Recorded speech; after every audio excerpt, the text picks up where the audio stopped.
Bien-aimés dans le Seigneur, dans cette partie, nous allons examiner une confusion très répandue dans le christianisme moderne.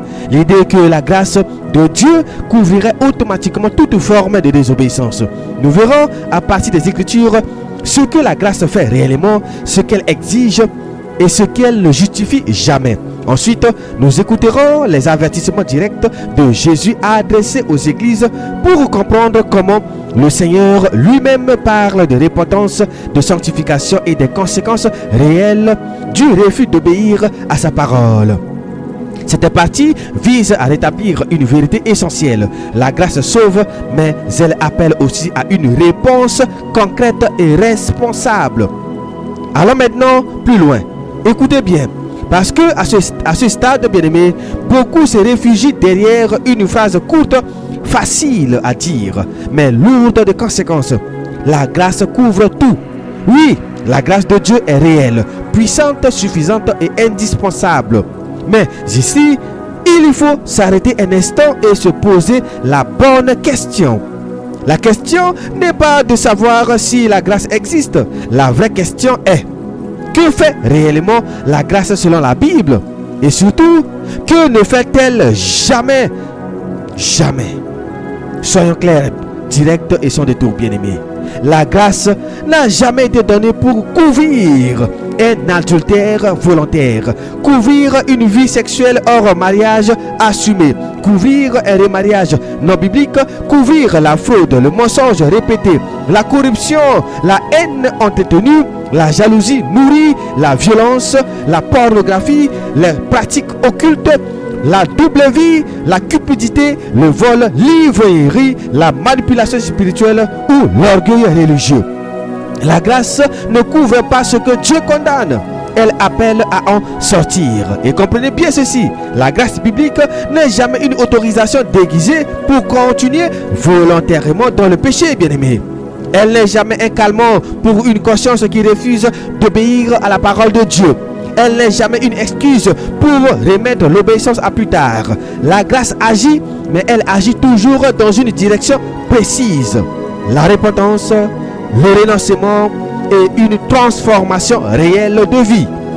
Voilà pourquoi celui qui dit « Dieu me comprend » tout en persistant sciemment dans l'impureté sexuelle, dans la tromperie, dans l'injustice ou dans une relation que la Bible condamne, se trompe lui-même. Voilà la vérité, bien-aimé. Alors, avançons et revenons simplement à ce que dit la parole de Dieu.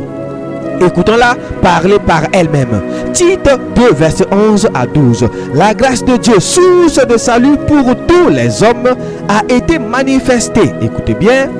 Elle nous enseigne à renoncer à l'impiété et aux convoitises mondaines et à vivre dans le siècle présent selon la sagesse, la justice et la piété.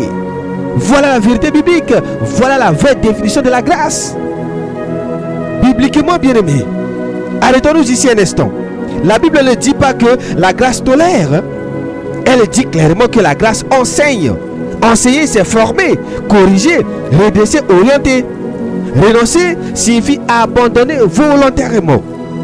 Concrètement, renoncer, c'est mettre fin à une relation adultère, quitter une union illégitime, couper avec la fornication, cesser de mentir, arrêter de voler, abandonner la pornographie, rompre avec l'occultisme, renoncer à la haine, se retirer de la corruption, arrêter de tordre la parole pour se justifier.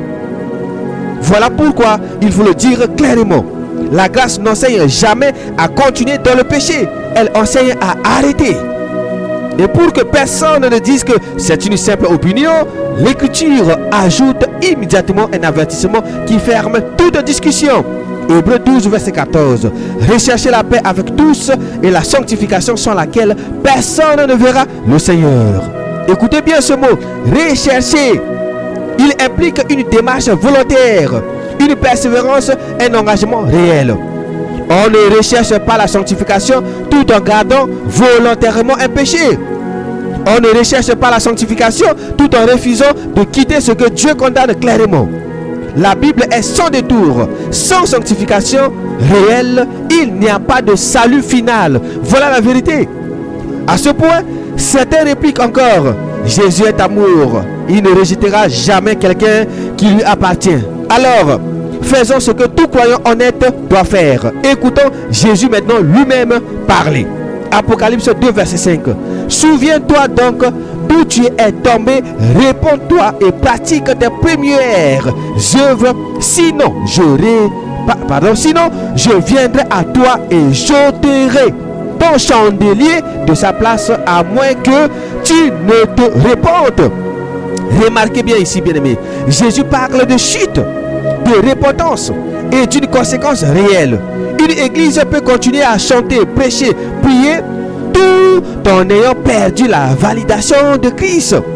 Si elle tolère le péché, ferme les yeux sur l'adultère, justifie des unions que Dieu condamne, couvre l'impureté au nom de la grâce. Voilà la vérité, bien-aimés. Apocalypse 2,16 nous dit encore, réponds-toi donc, sinon je viendrai à toi bientôt et je les combattrai avec l'épée de ma bouche. Ici, il n'y a aucune négociation.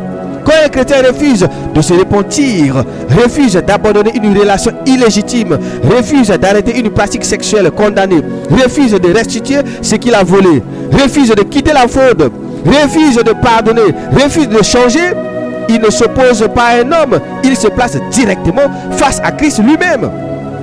Et au verset 16, Apocalypse 3, verset 16, ainsi, parce que tu es tiède et que tu n'es ni froid ni bouillant, je te vomirai de ma bouche. Bien-aimé, être vomi de la bouche de Christ signifie être rejeté.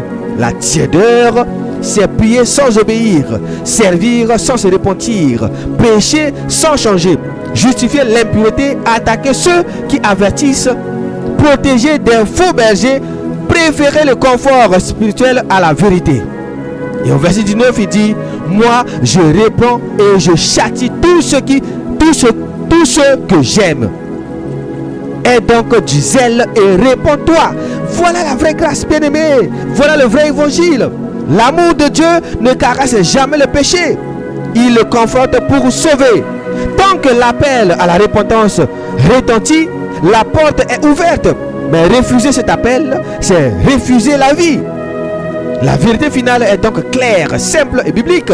La grâce sauve, mais elle ne couvre jamais le péché volontaire. Elle appelle à quitter, rompre, abandonner, obéir et persévérer. Cesser d'obéir, c'est se remettre en danger, même si l'on parle encore de Jésus. La Bible avertit pour sauver. Elle sauve ceux qui acceptent d'écouter. Pour finir, bien-aimés, l'horloge de Dieu avance et personne ne pourra l'arrêter. Le jour vient où la grâce cessera de supplier, où la porte sera définitivement fermée. Beaucoup découvriront trop tard que la foi qu'ils confessent n'était qu'une illusion, entretenue par la désobéissance. Ce jour-là, les justifications tomberont, les faux bergers se tairont et chacun se tiendra seul devant le juge. Il n'y aura ni plaidoyer, ni délai, ni seconde chance. Seuls ceux qui auront obéi, persévéré et marché dans la lumière seront trouvés debout.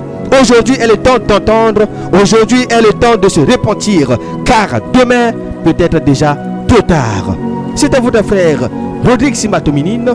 Demeurez toujours bénis dans la paix de notre Seigneur et Sauveur Jésus-Christ.